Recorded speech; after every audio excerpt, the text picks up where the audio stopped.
پہلے وہابی صرف پروپیگنڈا کرتے تھے، شیعہ یہ کرتے ہیں، شیعہ مشرک ہیں، یہ گھوڑوں کو سجدہ کرتے ہیں، یہ لکڑیوں کو سجدہ کرتے ہیں، اور پتہ نہیں کیا کیا۔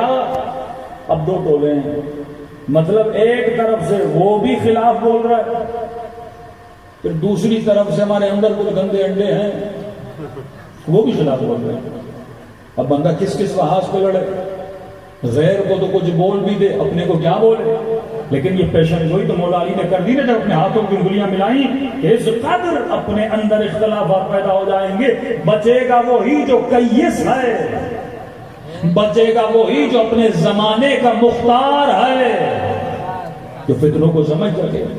اب مراجع نے مثلا آیت اللہ العظمہ خامنئی صاحب نے فتویٰ دیا، امام خمینی نے انقلاب کے آنے کے بعد فتویٰ دیا، جو زنجیر زنی کے حوالے سے فتویٰ تھا، کیونکہ ان کے پاس رپورٹس پہنچی کہ ہر ایوری 7 منٹس، 9/11 کے پہلے کی بات کر رہا ہوں، ہر 7 منٹ میں ایک بندہ، یو ایس کی بات کر رہا ہوں، کینیڈا اور یو ایس میں مسلمان ہو رہا تھا، ہر 7 منٹ میں اتنی تیزی سے اسلام یورپ میں پھیل رہا تھا، یہ آپ کا تصور ہے۔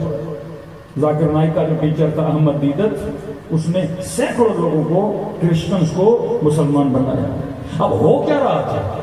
مسلمان ان کو وہابی بنا رہے تھے، پیسہ تھا سعودی عرب کے پاس، بڑے ان کے مولوی، یہ تبلیغی جماعت کا نیٹ ورک اتنا مضبوط ہے، آپ کا تصور ہے۔ ہم تو صرف جو خوبیاں ہیں وہ دشمن کی بھی بیان کرو، اور جو اپنی خامیاں ہیں انہیں بھی بیان کرو اور مضبوط کرو۔ مولا فرماتے بے وقوف دوست سے عقل مند دشمن بہتر ہوتا ہے، کم از کم وہ تمہیں کچھ سکھاتا تو ہے، لیکن بے وقوف تو جو کچھ سکھائے گا نہیں، اوپر سے تیرا کیا کرے گا؟ نقصان کر دے گا۔ ہم صرف شعر و شاعری کرتے رہے، یہ تھیلے لے کے گھومتے ہیں، چھوٹی شلواریں لے کے گھومتے ہیں، بڑے پیجامے پتہ نہیں کیا کیا، اسی پہ مجمع واوا کرتا رہا، اور وہ تھیلے گھوم گھوم کر انہوں نے سب کو وہابی بنا دیا۔ کبھی سوچا بھی تھا اپنے سندھ میں وہابیت بڑھے گی؟ مولائیوں کی دھرتی، اولیاء کی دھرتی، صوفیاء کی دھرتی، یہاں تو تصور ہی نہیں تھا۔ یہاں جلوس میں اگر 10 شیعہ ہوتے تھے تو 400 سنی ہوتے تھے، مطلب صرف نماز، جنازہ اور نکاح سنی مولوی پڑھاتا تھا، باقی بندہ سارا شیعہ تھا۔ ایسے تھے یہاں پہ لوگ۔ کیسے وہابیت بڑھی؟ کیونکہ ہم مذاق اڑاتے رہے اور وہ کام پہ کام کرتے رہے۔ دشمن کا بھی مذاق نہ اڑایا کر، تھریٹ ہوتا ہے، اگر بندہ کام کر رہا ہے، در جا رہا ہے، اچھی بات ہے، تم اس کا مذاق کیوں اڑا رہے ہو؟ وہ تبلیغ بھی کر رہا ہے، ساتھ میں تمہارے خلاف پروپیگنڈا بھی کر رہا ہے، کرتے کرتے انہوں نے پورے بلوچستان کو وہابی بنا دیا، اور تو مذاق اڑاتا رہا، اور وہابی بنانے کے بعد انہوں نے شیعوں کا قتل کرنا شروع کیا، 2,500 سے زیادہ ہزارہ کو وہاں قتل کیا، 500 سے زیادہ مومنین کی قبریں ڈی آئی خان میں بنی، وہاں ان کو شہید کیا، پشاور کے شہداء، کوہاٹ کے شہداء، ہاں گلے کاٹے پارا چنار کے شہداء، اور ہمارے شاعر شاعری کرتے رہے، مذاق اڑاتے رہے۔ زمانے کو سمجھ نہ پائے کہ پہلے جب کوئی شعر پڑھتا تھا تو کوئی ایسا تبرعی وقت شعر پڑھتا تھا، کسی کو پتا نہیں تھا، مجمع بھی تیرا، لوگ بھی تیرے، بندے بھی تیرے، تم نے پڑھ دیا واہ واہ ہو گئی۔ لیکن اب کیمرہ کا زمانہ ہے، موبائل کا زمانہ آ گیا، تیری بات گاؤں میں نہیں رہتی۔ آج اگر میں یہاں مجلس پڑھ رہا ہوں، یہ مجلس پتہ نہیں پوری دنیا میں سنی جا رہی ہے، آج تیری بات ایک جگہ پہ نہیں رہتی، تو لہذا پہلے تو اپنے عمل کا اتنا ذمہ دار نہیں تھا، اب جب تو کام کرتا ہے تیری نگاہیں صرف پاکستان پہ نہ ہو، پوری دنیا پہ ہونی چاہیے۔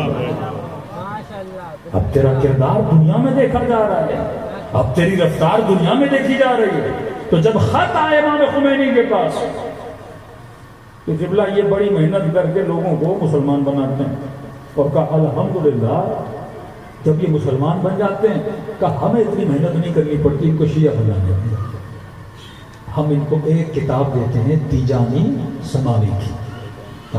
انہوں نے لکھا نا شیعہ ہی اصل میں سنی ہوتے ہیں، تیجانی صاحب کی کتابیں پڑھی ہیں، 10-15 کتابیں ہیں، ہر شیعہ پہ لازمی ہے، جس بھی سنی کو دو کہ وہ شیعہ بن جاتا ہے، کیونکہ وہ خود اہل سنت کے تھے، انہوں نے کتاب لکھی۔ اسی طرح سندھ میں کئی ایسے مولانا شاید مشتاق تھے، ان کی بہت اچھی کتابیں تھیں، وہ شاید چھپتی بھی نہیں ہیں، لیکن ایسی کتاب تو ایک بار آپ پڑھ لو کسی کو تو فوراً مکتب اہل بیت میں جائے گا۔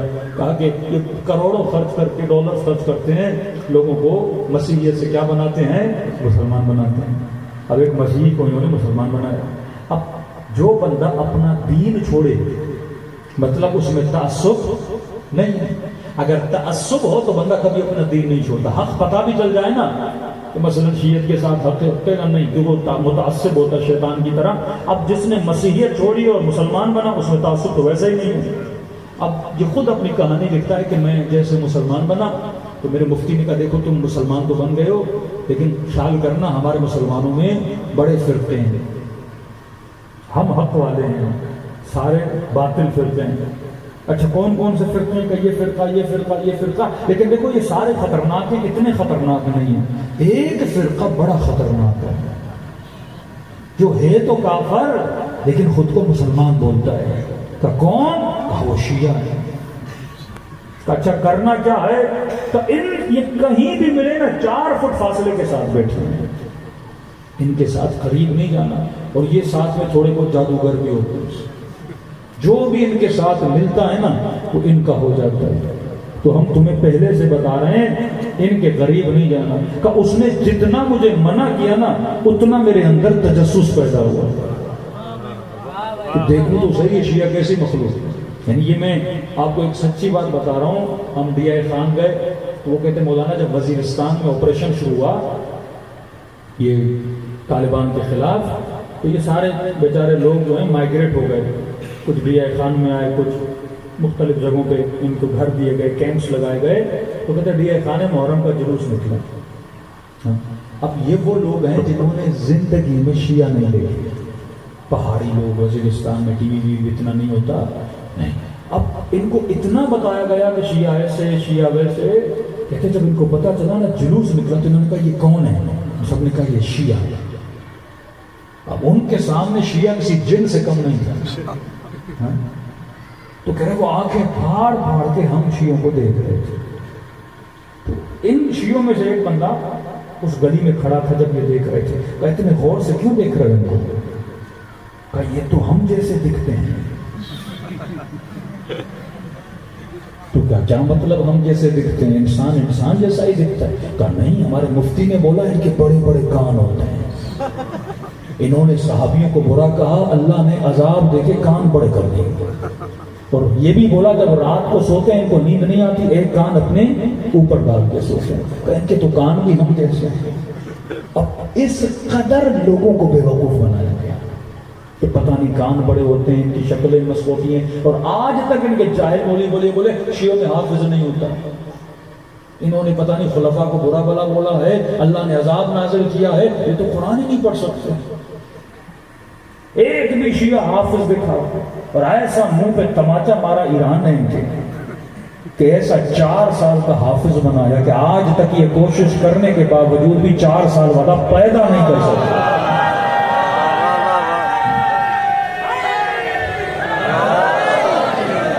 مسلمان تقریباً 1 سال ہو گیا میں بھی مسلمان. اس نے کہا بہت اچھا مسلمان ہوئے.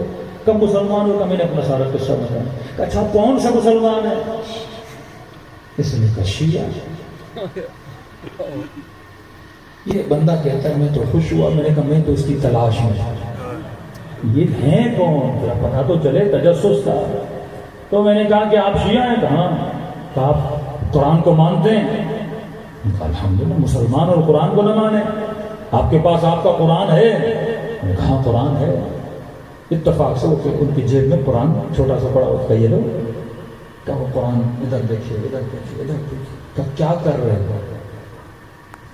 کہا کہ 10 جز آپ کے جو ایکسٹرا ہیں وہ اس میں کیوں نہیں؟ کیا مطلب 10 جز؟ نہیں, ہم نے سنا تھا کہ آپ کے 40 پارے ہیں, اس میں تو 30 ہیں. کہ بندے خدا جو قرآن سارے مسلمانوں کے پاس کون ہے جو 40 کا نہیں؟ میرے مفتی نے بولا تھا شیعوں کے قرآن کے 40 پارے ہوتے ہیں. کہیں مفتی صاحب تو جھوٹ نہیں بول سکتے. کہ جب اس کے بڑے نے بولا تھا تیرا مفتی کیوں نہیں بولے گا؟ کہ نہیں یہ آپ کا قرآن نہیں ہے. یہ سر کہا کہ دیکھو قرآن کی چھپائی کہاں سے ہے. کہ جب پہلا پیج کھولا تو قرآن قم سے چھپا ہوا تھا. کہ قم شیعوں کا ملک ہے, کہ قم کا قرآن ہے. اگر سعودی عرب کا بھی ہوتا تو میرے اوپر اعتراض کرتا. کہ میرا چیلنج ہے پوری دنیا میں 40 جز والا قرآن کا میں بھی ڈھونڈ رہا ہوں. جس مفتی نے بولا ہے شیعوں کا 40 جس کا قرآن وہ مجھے لا کر دیتا. پھر کہتے ہیں کہ مسجد لے گیا, تھوڑا بہت آتی جانی کی کتاب دی, نہج البلاغہ دی, یہ اپنے مفتی کے پاس گیا کہ تم نے مجھ سے جھوٹ بولا تھا. پھر مفتی نے آئے بائیں کہ میں نے اس لیے بولا تھا تم ان سے نہ ملو. کہ جب تم ایک جھوٹ بول سکتے ہو تم تو 10 جھوٹ بھی بول سکتے ہو. کہ میں اس لیے مسلمان نہیں بنا کہ میں خود کو جہنمی بناؤں. جب میں نے اپنا مکتب چھوڑا تو میں حق کی تلاش میں تھا, اور جب حق علی کے ساتھ ہے میں علی کو کیسے چھوڑوں.